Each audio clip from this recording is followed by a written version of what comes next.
Hello students, कैसे हैं आप लोग। Welcome to my class. आज हम जो डिस्कस करेंगे ईथर एक नया चैप्टर हम स्टार्ट कर रहे हैं। ईथर वाले चैप्टर में आप देखते हैं कि कौन सा फंक्शनल ग्रुप है। पहले तो ये मालूम होना चाहिए। देखिए, फंक्शनल ग्रुप इसमें आपका आएगा O, ठीक है ना। अब O और इधर साइड आप जो हैं इसमें एल्काइल ग्रुप या कोई दूसरा हाइड्रोकार्बन भी लगा सकते हैं। और ये किस तरह से डिराइव होता देखिए, आपने वाटर आपने देखा है, H2O आप लिखते हैं। अभी मैंने उसकी जियोमेट्री शो नहीं की है। अगर आप ऐसे जियोमेट्री कहेंगे तो ये तो 180 डिग्री और लीनियर स्ट्रक्चर आपको नजर आएगा, बट ऐसा होता नहीं है। वाटर ऐसा होता है, आप सबको मालूम होगा, इस तरह से। और इसमें दो लोन पेयर होते हैं।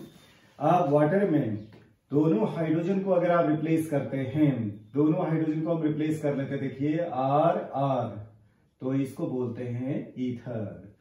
अगर दोनों R सेम हैं, same type of carbon, number of carbon same हैं, तो उसको आप क्या बोलते हैं, सिमेट्रिकल ईथर बोलते हैं। और अगर दोनों R अलग अलग हैं तो उसको अनसिमेट्रिकल बोलते हैं। Very simple.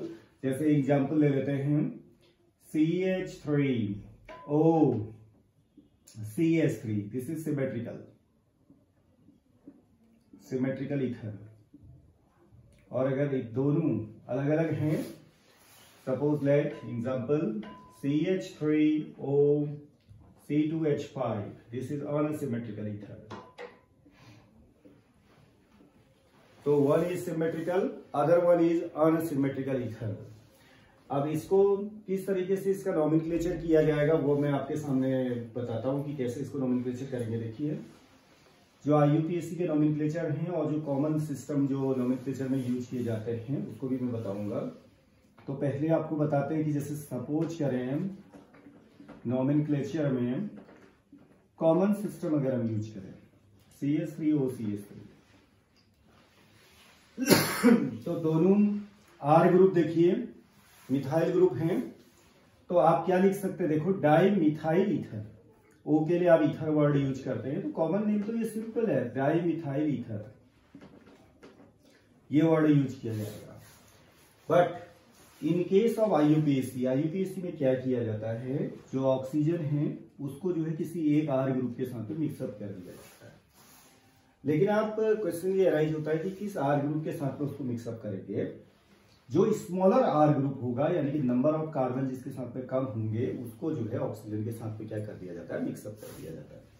अब यहाँ पर तो आप देख रहे हैं दोनों में एक ही कार्बन है, तो किसी को भी एक को हम क्या कर देते हैं, ऑक्सीजन के साथ में मिक्सअप कर देते हैं। ऑक्सीजन प्लस CH3 अगर कहें तो इसको क्या बोलेंगे बताइए, मिथॉक्सी। और ये एक कार्बन है, मिथॉक्सी मिथेन, ठीक है ना। अब इसी तरह से एक अदर एग्जाम्पल अगर हम लें, लेट CH3 CH2O CS3। अब आप देख रहे हैं कि दोनों R ग्रुप अलग अलग है। यहाँ पर 2 कार्बन की चेन है और अदर साइड में 1 कार्बन की चेन है। तो इट मीन्स ये आपका क्या हो गया, अनसिमेट्रिकल ईथर हो गया। अनसिमेट्रिकल ईथर के लिए जो IUPAC में नॉमेनक्लेचर किया जाएगा, देखिए कॉमन नेम तो सीधा सीधा है, एक इथाइल ग्रुप है, एक मिथाइल ग्रुप है, तो कॉमन नेम तो आ जाएगा ethyl methyl ether, ethyl methyl ether.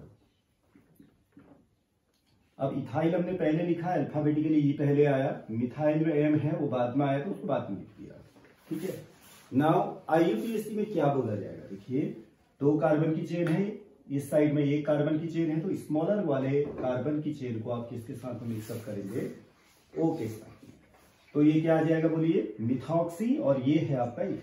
तो ये IUPAC नेम हो गया आपका मिथॉक्सी इथेन। और इसको कंटिन्यू लिखिएगा, ये जो है ना इतना भी गैप नहीं होना चाहिए, यहाँ पे कंटिन्यूटी अगर रहेगी तो that is better. According to IUPAC वो कहता है कि कंटिन्यू आप एक 1 वर्ड में लिखिए उसको, ठीक है। इसी तरह से एक एग्जांपल और देते हैं, late CH3O CH CS3 CS। अगर इस तरह का IUPAC नेम लिखने के लिए आपका आ गया ईथर का, तो आपको क्या करना, देखिए ऑक्सीजन के इस साइड में 1 कार्बन है, ऑक्सीजन के इधर साइड में आप देख रहे हैं कि 3 कार्बन है, तो इट मीन्स इसको तो ऑक्सीजन के साथ में आप क्या करेंगे, मिक्सअप करेंगे। और यहां पे क्या होगा, देखो इंटरेस्टिंग क्या है कि इसमें यहां पे आपका लगा हुआ है ऑक्सीजन, इससे लगा हुआ है, तो यहां पे नंबरिंग करेंगे 1 2 3। इट मीन्स सेकेंड कार्बन के साथ में क्या लगा हुआ है, मिथॉक्सी, तो इसका नाम आएगा आपका 2 मिथॉक्सी। प्रोपेन, 2 मिथॉक्सी प्रोपेन, ये इसका होगा IUPAC। ठीक है ना। इसी तरह से और भी आपके कंपाउंड बन सकते हैं, बहुत ही इंटरेस्टिंग हैं। CH3O, CH, CH3, CH2, CH3। अगर आपको ये कंपाउंड दे दिया जाए तो ये भी बहुत आसान है। देखिए नंबरिंग आप करिए 1 2 3 4। इस साइड में आप देख रहे हैं 4 कार्बन की चेन है और यहां पर केवल एक कार्बन है, तो उसको तो मिक्सअप कर दीजिए किसके साथ में, ऑक्सीजन के साथ में। तो ये आ जाएगा मिथॉक्सी, और कौन से किससे जुड़ा हुआ है मिथॉक्सी, 2 से, तो इसको लिखेंगे 2 मिथॉक्सी। ये हो गया आपका ब्यूटेन। ओके, तो ये सब मैंने आपको बताया IUPAC नोमेनक्लेचर के बारे में। नाउ अब हम डिस्कस करेंगे इसके स्ट्रक्चर को। देखिए हम सबको मालूम है कि वाटर का स्ट्रक्चर मालूम है, क्योंकि वाटर से आपने डिराइव किया है इसको। तो वाटर में आप जब बॉन्ड एंगल लिखते हैं तो वहां तो लिखा जाता है बॉन्ड एंगल कितना, 104.5 डिग्री बिटवीन 2 हाइड्रोजन। आप इस तरह से बॉन्ड एंगल बनाते हैं। देखिए जब आप वाटर के केस में आप देखते हैं तो इसको आप लिखते हैं 104.5 डिग्री लिखते हैं। नाउ अब इस केस में, ईथर के केस में, लेट हमने ये ही ले लिया, एक एग्जांपल ले लेते हैं O CH3CH3। तो पहले तो आप एक आइडिया लगाइए कि कम होगा या ज्यादा होगा। देखिए वाटर से ही आप कंपेयर करिएगा, 104.5 से आप ज्यादा जाएंगे या कम जाएंगे। पहले तो आपको क्वालिटेटिवली मालूम होना चाहिए, क्वांटिटेटिवली बात की बात है। क्वालिटेटिवली में देखिए कि कम होगा या ज्यादा होगा। देखिए बल्केन ग्रुप है, H की जगह पर CH3 आ गया, दूसरे H की जगह पर भी CH3 आपने लिख दिया, या कोई भी R ग्रुप आप लगाते हैं तो कंपेयर टू हाइड्रोजन वो बड़ा ही ग्रुप होगा। तो बड़ा होगा तो दोनों में रिपल्सन होगा, रिपल्सन होगा तो ये बॉन्ड हमारे क्या होंगे, थोड़ा सा दूर रहेंगे तो ऑब्वियसली कि ये जो बॉन्ड एंगल होगा ये कंपेयर टू वाटर उससे क्या होगा, आपका ज्यादा होगा। तो ये आ जाता है हमारा 110 डिग्री से, 110 डिग्री पे आता है। ठीक है ना।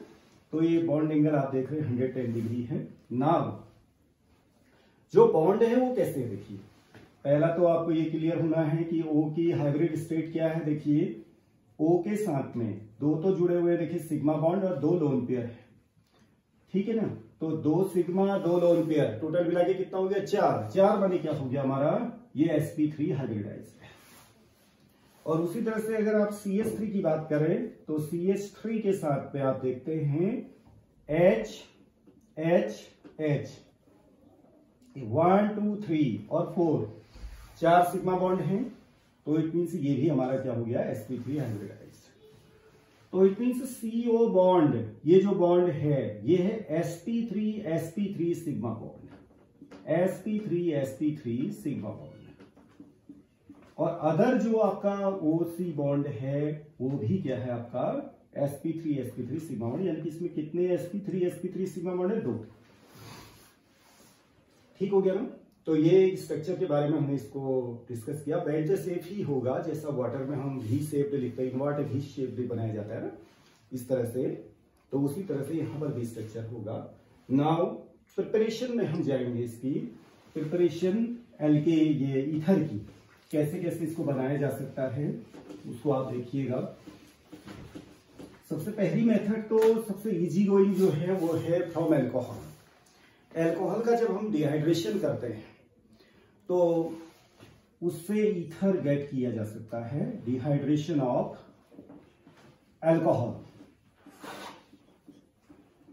डिहाइड्रेशन ऑफ एल्कोहल में आप क्या करते हैं, सपोज एक एल्कोहल में अगर सिंपली दे दूं आपको CH3 CH2 OH, और इसी तरह से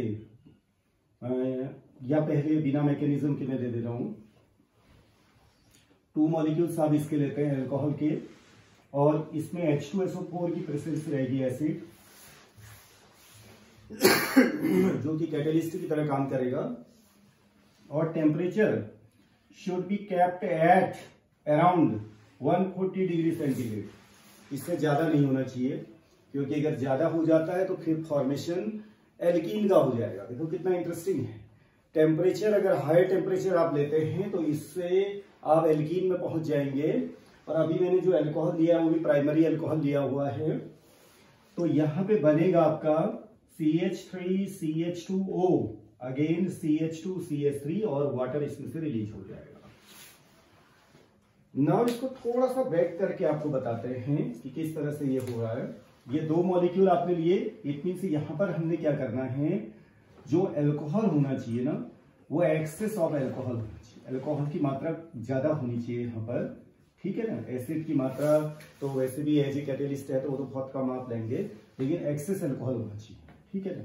अब इसको अगर थोड़ा सा ब्रेक करके मैं बताऊं तो इस तरह से आप लिख सकते हैं इसको, OH CH2CH3, तो इसमें क्या है कि एक का OH और एक का H लेकर के आप अलग कर देते हैं तो आपको क्या मिल जाता है, वाटर अलग हो जाता है, और CH3CH2O CH2CH3 ये ईथर आपको मिल जाएगा। तो इसमें इंटरेस्टिंग है कि एक तो आप अल्कोहल जो होना चाहिए ना वो प्राइमरी अल्कोहल लें, इसमें कंडीशन है, देखिए प्राइमरी अल्कोहल होना चाहिए, टेम्परेचर होना चाहिए एट 140 डिग्री सेंटीग्रेड, इसके आसपास ही रहना चाहिए, इससे ज्यादा तो होना ही नहीं चाहिए, क्योंकि अगर टेम्परेचर ज्यादा होगा तो ईथर नहीं बनेगा, एल्कीन बनेगा। ये याद रखना आपको, ये बहुत इंपॉर्टेंट है, बहुत बार कॉम्पिटिशन में भी ये आ जाता है कि अगर टेम्परेचर 170 कर दिया तो क्या बनेगा, एल्कीन बन जाएगा। और आपको सेकेंडरी और tertiary, secondary alcohol and tertiary alcohol नहीं लेना है, ये भी एक इंटरेस्टिंग है। अगर आप टर्सरी और सेकेंडरी और टर्सरी अल्कोहल और हाई टेम्परेचर लेते हैं एंड हाई टेम्परेचर, ये कंडीशन है, 1 डिग्री अल्कोहल लेते हैं एट 140 डिग्री सेंटीग्रेड लेते हैं तो ईथर मिल जाएगा आपको। लेकिन अगर आप 2 डिग्री अल्कोहल और 3 डिग्री अल्कोहल लेते हैं और टेम्परेचर इससे ज्यादा कर देते हैं तो इससे तो आपका क्या मिलेगा, एल्कीन बनेगा। तो लेकिन हमने बनाना क्या है, ईथर बनाना है। तो ये वाली कंडीशन को लेकर के कई क्वेश्चन आ गया और इस तरह की रिएक्शन दे दी तो आप कंफ्यूज मत होइएगा। आपको यही ध्यान रखना, बस ये 2 चीजें 1 2, इससे बाकी चीजें तो सेकेंडरी हो जाती है, मेन यही चीजें हैं, ठीक है। 1 degree alcohol at 140 degree centigrade गर्म करेंगे तो आपको मिलेगा ईथर, और अगर 2 डिग्री अल्कोहल और 3 डिग्री अल्कोहल और हाई टेम्परेचर लेते हैं तो आपको एल्कीन मिलेगा। हम ये नहीं कह रहे कि 1 डिग्री अल्कोहल से एल्कीन नहीं बनेगा, 1 डिग्री अल्कोहल से भी एल्कीन बन सकता है अगर ये टेम्परेचर इससे ज्यादा होगा, ठीक है ना। अब इसकी अगर मैकेनिज्म हम बनाएं, देखिए इसकी मैकेनिज्म भी मैं बता देता हूं क्योंकि मैकेनिज्म बहुत इंपॉर्टेंट है इसकी, क्योंकि इससे आप डिफरेंट कंपाउंड किस तरह से बनेंगे वो भी आप समझ जाएंगे। इसकी मैकेनिज्म देखिएगा,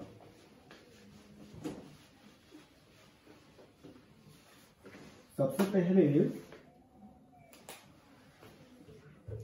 जो आपको कैटेलिस्ट यहां पर दिया हुआ है, पहला तो आपको पता है कि H2SO4 ब्रेक करके आपको क्या देगा, बोलिए H प्लस और HSO4 नेगेटिव, ठीक है ना। दूसरे स्टेप में जो ये H पॉजिटिव है ये किस पे अटैक करेगा, अल्कोहल पे अटैक करेगा। सेकेंड स्टेप देखिए, CH3CH2OH ऑक्सीजन के पास में लोन पेयर है, इस पर H पॉजिटिव अटैक करेगा, ठीक है ना। अब ये H पॉजिटिव इस मॉलिक्यूल में जो डिफरेंट एटम्स है, देखिए कार्बन है, ऑक्सीजन है, इनमें कहां पे अटैक करेगा, क्योंकि H पॉजिटिव एक इलेक्ट्रोफाइल है, ऑक्सीजन के पास में आप देख रहे हैं इलेक्ट्रॉन की डेंसिटी ज्यादा है कंपेयर टू अदर वन। क्यों, क्योंकि ऑक्सीजन के पास में देख रहे हैं 2 लोन पेयर हैं 2 लोन पेयर, उन्हीं की वजह से यहाँ पे डेंसिटी ज्यादा है, तो ये H पॉजिटिव आपका ऑक्सीजन एटम पे अटैक करेगा। ऑक्सीजन एटम में जब ये अटैक करेगा तो क्या बन जाएगा, देखिए CH3CH2O, क्योंकि H पॉजिटिव के पास में कोई भी इलेक्ट्रॉन नहीं है। देखो अभी कोई भी इलेक्ट्रॉन नहीं है, वो पहले इससे एक इलेक्ट्रॉन लेगा। आप देखिए लेट, मैंने कहा कि ये एक इलेक्ट्रॉन ये लेगा, तो इसके पास H डॉट बन जाएगा और ऑक्सीजन के पास इलेक्ट्रॉनों की क्या हो जाएगी, डिफिशियंसी हो जाएगी। और ये वाला इलेक्ट्रॉन, ये इलेक्ट्रॉन जो एक यहाँ बचेगा, ये इलेक्ट्रॉन और इसको जो इलेक्ट्रॉन दिया उसके बीच में क्या बन जाएगा, आपका सिग्मा बॉन्ड बन जाएगा। तो यहाँ पर इस तरह से एक बॉन्ड बन जाएगा और ये वाला लोन पेयर अपनी जगह बना रहेगा। ठीक है ना, क्योंकि एक इलेक्ट्रॉन ऑक्सीजन ने किसको दिया था, बोले हाइड्रोजन को दिया था, तो ऑक्सीजन के ऊपर क्या आ जाएगा, आपका पॉजिटिव चार्ज आ जाएगा। ठीक हो गया ना। अब ऑक्सीजन में पॉजिटिव है तो इस स्पीसीज को आप बोलते हैं ऑक्सोनियम आयन। जैसा कि हमने पहले ही बोला है, ऑक्सीजन में पॉजिटिव होगा ऑक्सोनियम आयन, कार्बन में पॉजिटिव होगा कार्बोनियम आयन, नाइट्रोजन में पॉजिटिव होगा नाइट्रोनियम आयन। ठीक है ना, इस तरह से आपको नेमिंग करनी है। नाउ नेक्स्ट स्टेप में क्या होगा, देखिए थर्ड स्टेप, जो ऑक्सोनियम आयन बना हुआ है उसमें, उसको हम यहाँ पे दोबारा से लिख दे रहे हैं, CH3CH2OH लोन पेयर पॉजिटिव। अब जब ऑक्सीजन में पॉजिटिव आ जाता है तो वो और ज्यादा इलेक्ट्रोनेगेटिव हो जाता है, तो ये पाई बॉन्ड, ये सिग्मा बॉन्ड जो है किसकी तरफ शिफ्ट हो जाएगा, आपका ऑक्सीजन की तरफ। जैसे ही सिग्मा बॉन्ड यहां शिफ्ट होगा, आप देखते हैं इसमें पॉजिटिव आ जाएगा, इसमें पॉजिटिव चार्ज आ जाएगा। ठीक है ना, जैसे इसमें पॉजिटिव आएगा तो एल्कोहल, क्योंकि हमने एक्सेस मात्रा में लिया है, यहीं से आपको डिफरेंस करना है इसको कि एक्सेस का क्या मीनिंग है। देखिए जब आपका पाइबो ये सिग्मा बॉन्ड यहां शिफ्ट किया, इस पे कार्बन में पॉजिटिव आया, तो ये जो स्पीसीज बनेगी ये बनेगी प्राइमरी कार्बोनियम आयन। जो प्राइमरी कार्बोनियम आयन होता है वो बहुत ही अनस्टेबल होता है। ठीक है ना, अगर अल्कोहल की मात्रा कम होती तो ये क्या करता है, यहां से CH का बॉन्ड में से H वाले को हटा करके, H को हटा करके कार्बन और हाइड्रोजन के बीच का जो सिग्मा बॉन्ड है वो अपनी ओर ले लेता और यहां पर क्या बन जाता है, डबल बॉन्ड। लेकिन अल्कोहल की मात्रा ज्यादा होने से क्या हो जाता है, ये जैसे ये यहां शिफ्ट होता है, इसमें पॉजिटिव आता है, तो इमीडिएटली ये सेकेंड मॉलिक्यूल ऑफ अल्कोहल से रिएक्शन कर जाता है। देखिए काफी इंटरेस्टिंग यहां पे है ये मैंने जो बताया उसको ध्यान से आपको समझ रहे हैं। ऑक्सीजन ने C और O के बीच के बॉन्ड को अपनी ओर खींचा, इंटरेक्ट किया, तो कार्बन में जैसे ही पॉजिटिव आया, ये जो है सेकेंड मॉलिक्यूल ऑफ अल्कोहल के साथ में, सेकेंड मॉलिक्यूल ऑफ अल्कोहल के O के साथ में इंटरेक्ट कर जाता है। ठीक है ना, तो पहले ये प्राइमरी, आप इसको ये भी कर सकते थे, ये इधर जाकर के ये H2 बन जाता और CH3CH2 पॉजिटिव बन जाता, लेकिन आप CH3CH2 पॉजिटिव को जो है आइसोलेट नहीं कर सकते। क्यों? Because that is primary carbonium ion and that primary carbonium ion is very unstable. Okay, तो ये यहां आपका अटैक करेगा तो क्या बनेगा, देखिए CH3CH2 CH3CH2 ये लिख दिया हमने। अब ये O के साथ में O, यहाँ पे H हम लगा देते हैं, ये वाला H, और उससे इधर साइड में आप देखिए इधर की तरफ को आपका CH2 CH3 हो गया, और O के पास में देखो दो लोन पेयर होते हैं, वो हैं अभी लोन पेयर अपनी जगह बने हैं, बट इसमें चार्ज आ जाएगा क्या, पॉजिटिव। कैसे पॉजिटिव आया वो भी देख लीजिए, क्योंकि ये शिफ्ट किया यहाँ पॉजिटिव आया, तो पॉजिटिव आपका जो है यहाँ पे अटैक किया, ये भी एक तरह का इलेक्ट्रोफिलिक अटैक है, क्योंकि ये इलेक्ट्रोफाइल की तरह काम करेगा। ओके, तो यहाँ पर भी ऑक्सीजन में पॉजिटिव आ रहा है, ये भी ऑक्सोनियम आयन है, और एक वाटर आउट हुआ है तो ++2 कर देना हमने यहाँ पर। अब इसके बाद में फोर्थ स्टेप, जो कि लास्ट स्टेप होगा, वो देखिएगा, उसमें आपने जो H पॉजिटिव देखो कहां से आपको मिला है, H2SO4 से। ये H पॉजिटिव सेकेंड स्टेप में अटैक किया है, अब आपको H पॉजिटिव वापस भी करना है, यानी कि H2SO4 ऐसे रिटर्न हो जाएगा। आप इस जो ऑक्सोनियम आयन बना हुआ है उसके साथ में HSO4 नेगेटिव का रिएक्शन करेंगे। तो आपने क्या करना है, CH3CH2OH पॉजिटिव CH2CH3 पर HSO4 नेगेटिव का रिएक्शन करना है। ठीक हो गया ना। अब HSO4 नेगेटिव को एक तो आपको मालूम है कि H पॉजिटिव चाहिए जिससे कि वो रिटर्न हो जाए किसमें, H2SO4। O और H के बीच का बॉन्ड जो सिग्मा बॉन्ड है वो टुवर्ड्स ऑक्सीजन शिफ्ट करेगा, क्योंकि ऑक्सीजन में क्या आया हुआ है, पॉजिटिव चार्ज आया हुआ है। जब ऑक्सीजन में पॉजिटिव चार्ज आया तो वो और भी ज्यादा इलेक्ट्रोनेगेटिव हो जाता है। कोई भी इलेक्ट्रोनेगेटिव स्पीसीज है जिसमें पॉजिटिव आ जाता है वो ज्यादा इलेक्ट्रोनेगेटिव हो जाता है, उससे भी ज्यादा इलेक्ट्रॉन खींचने की टेंडेंसी और बढ़ जाती है उसमें। तो ये बॉन्ड यहां शिफ्ट करेगा। ये जो H है as a H positive, as a proton इसके पास चलेगा तो आपका बनेगा CH3CH2 O, लोन पेयर अपनी जगह वापस आ गए, लोन पेयर पहले भी हैं, ठीक है। CH2CH3, अब इसमें कोई चार्ज नहीं रहेगा, क्यों? क्योंकि ये आपका यहां वापस आया। यहाँ पे एक लोन पेयर में प्रॉब्लम आ रही है, एक बार एक देख लेते हैं हम लोग। यहाँ पे जो ये पॉजिटिव आया है यहाँ पे एक लोन पेयर हम कम करेंगे, क्योंकि ये लोन पेयर देखिए अगर कहीं पर भी प्रॉब्लम आ रही है तो दोबारा से पिक कर सकते हैं उसको आप, क्योंकि यहाँ पे देखिए एक लोन पेयर में यहाँ वापस आ रहा था तो एक लोन पेयर और मिल रहा था जो कि मिस्टेक हो रही थी, वो हम यहाँ से एक लोन पेयर एक्स्ट्रा लगाया हुआ था उसकी वजह से हो रहा था कि एक लोन पेयर यहाँ पर है, क्योंकि एक लोन पेयर का यूज हो चुका है यहाँ पर, ठीक है ना। इस लोन पेयर का यूज हो गया है तो आपका, क्योंकि वो H ने ले लिया है यहाँ पर, H यहाँ पर बॉन्ड बना दिया है तो यहाँ पर एक ही लोन पेयर होता आगे बढ़ेगा, तो यहाँ पर एक लोन पेयर हो गया। अब दोबारा से दो लोन पेयर आपके वापस मिल जाएंगे। देखिए आप सिस्टमेटिक तरीके से आप जाएंगे तो कहीं पर भी आप इलेक्ट्रॉन इधर उधर अगर कम ज्यादा आपने लगा दिए तो लास्ट में वो पता चल जाएगा आपको कि ये बहुत अच्छा हुआ कि यहाँ पर हमने एक एक्स्ट्रा लोन पेयर लगा दिया था जो हमें यहाँ पता चल गया। क्यों? देखिए जब ये बॉन्ड वापस गया, पहले से हमने दो लोन पेयर अगर लगाए तो फिर वो लोन पेयर कहाँ जाएगा, उसके लिए तो ऑर्बिटल ही अवेलेबल नहीं है, ठीक है ना। तो ये आपका H जो है इसको दे दिया आपने, तो ये H2SO4 आपको क्या मिल गया, वापस मिल गया।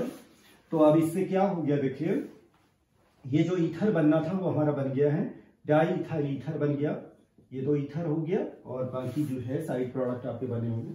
ये डिहाइड्रेशन ऑफ अल्कोहल की जो है मैकेनिज्म है, तो इसको ध्यान से आपको समझना है कि इसमें एक तो एक्सेस अल्कोहल है, ठीक है ना, और इसमें जो है आपका सेकेंडरी और टर्सरी अल्कोहल ये नहीं देंगे, और टेम्परेचर जो है आपको 140 में रोकना है। अगर आप हायर टेम्परेचर ले लेते हैं तो ये क्या बना देगा, आपका एल्कीन बना देगा। तो इसी तरह से हम दूसरी मेथड भी अब आपको बताएंगे। सेकेंड मेथड है विलियमसन सिंथेसिस, उससे भी आप ईथर बना सकते हैं। तो अब आते हैं विलियमसन सिंथेसिस में। तो विलियमसन सिंथेसिस आप ध्यान से देखिए इसमें क्या होता है, ये भी बहुत टफ रिएक्शन नहीं है। विलियमसन सिंथेसिस, इससे ईथर फॉर्मेशन किया जाता है। तो इसमें लिया क्या क्या जाता है पहले आपको बता देते हैं।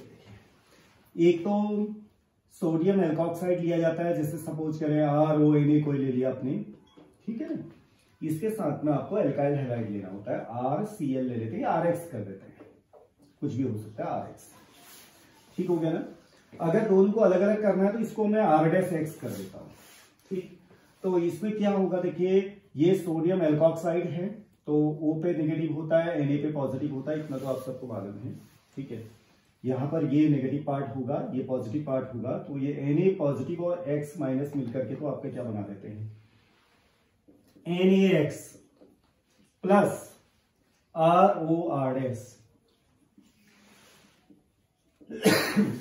ये आपका क्या हो जाएगा, ईथर बन जाएगा, ठीक है। अगर RR अलग अलग हैं तो ये अनसिमेट्रिकल आप ईथर लिख सकते हैं इसमें। अब एक एग्जांपल अगर हम इसमें देते हैं, suppose CH3O Na plus C2H5Cl ले लेते हैं, C2H5Cl ले लिया, ठीक है। और बनने को क्या बन जाएगा, देखो Na और ये Cl ये अलग हो गए और बचा हुआ पार्ट एक साथ आ गया, CH3O C2H5 प्लस जो है NaCl। अब जो इसकी मैकेनिज्म होती है, देखिए ये मैकेनिज्म जो है ये SN2A से जाती है, बाई मॉलिक्यूलर न्यूक्लियोफिलिक सब्स्टिट्यूशन, आपको रिएक्शन मालूम होगी। क्यों, देखिए बाई मॉलिक्यूलर वे से क्यों जाती है, एक तो ये एल्काइल हैलाइड जो है ना, एल्काइल हैलाइड हमने यहाँ पर प्राइमरी एल्काइल हैलाइड हमने लेना है, यहाँ पर सेकेंडरी या टर्सरी एल्काइल हैलाइड नहीं लेना। तो प्राइमरी एल्काइल हैलाइड आपने लिया है और उसका आप देख रहे हो यहाँ पर न्यूक्लियोफिलिक अगर सब्स्टिट्यूशन हुआ है, क्यों, देखिए ये है आपका C2H5 Cl लिया है तो ये पार्ट होगा आपका पॉजिटिव, ये है नेगेटिव पार्ट। यहाँ पे आपका क्या हो रहा है, ये है पॉजिटिव, ये है नेगेटिव, क्योंकि ये नेगेटिव है, ये इस पे जोड़ना है आपका। इट मीन्स ये वाला पार्ट आपका क्या है, न्यूक्लियोफाइल है, ठीक है। न्यूक्लियोफाइल अगर आप यहाँ पे जोड़ते हैं, अगर पहले ये आपका क्या है पॉजिटिव कार्बन है, अगर पहले इसको तोड़ करके आप अलग अलग कर देते हैं, CH3 CH2 पॉजिटिव कर देते हैं, तो ये आपका क्या है प्राइमरी कार्बोनिमाइन है। तो कभी भी रिएक्शन जब सब्स्टिट्यूशन हो रहा है, प्राइमरी कार्बोनिमाइन बनने की पॉसिबिलिटी है तो वो नहीं बनता, क्योंकि वो अनस्टेबल होता है। वो डायरेक्ट जो है, जो उसका दूसरा सबस्ट्रेट मॉलिक्यूल है या जो भी रिएजेंट वगैरह है या सबस्ट्रेट है, जो भी आप उसको ले रहे हैं दूसरा पार्ट, उसके साथ में वो डायरेक्ट कॉम्बिनेशन मारेंगे, यानी कि दोनों मॉलिक्यूल साथ साथ साइमल्टेनियसली रिएक्ट करेंगे। तो ये बन जाएगा आपका, यहां से ये मैंने बनाई दिया है, और ये SN2 से जाएगी, इसको ध्यान में रखना। SN2 मैकेनिज्म की, SN2 मैकेनिज्म, ठीक है ना। ये SN2 मैकेनिज्म वे से जो है, क्योंकि जो सबस्ट्रेट मॉलिक्यूल है और रिएजेंट साइमल्टेनियसली जो है इसमें रिएक्ट करेंगे। इट मींस जो रेट डिटरमाइनिंग स्टेप है उसमें दोनों मॉलिक्यूल पार्टिसिपेट करेंगे। That's why this is called SN2 mechanism, bimolecular mechanism, ठीक है। ओके, ये तो आपका मैंने बताया विलियमसन सिंथेसिस। एक इसमें और दे देते हैं हम आपको, एक थर्ड है एक मेथड, उसको भी हम पढ़ लेते हैं। उसमें अगर आप सिल्वर ऑक्साइड लेते हैं सपोज करें, इसमें हम ले लेते हैं एक फ्रॉम एल्काइल, दूसरी मेथड ये है, तीसरी मेथड ले लेते हैं हम from alkyl halide. Alkyl halide, alkyl halide में अगर आप सिल्वर ऑक्साइड का रिएक्शन करते हैं, सपोज ये है, देखिए CH3 CH2Cl, ये दूसरा मॉलिक्यूल ले लेते हैं CH3 CH2Cl, दो मॉलिक्यूल लेने इसमें। अगर आप दो मॉलिक्यूल किसके लेते हैं, एल्काइल हैलाइड के, इस पर रिएक्शन कर देते हैं आप किसका, सिल्वर ऑक्साइड यानी कि Ag2, ठीक है। फिर इसको आपने अराउंड 250 डिग्री सेंटीग्रेड गर्म करना है, तो ये क्या हो जाएगा, ये दोनों Cl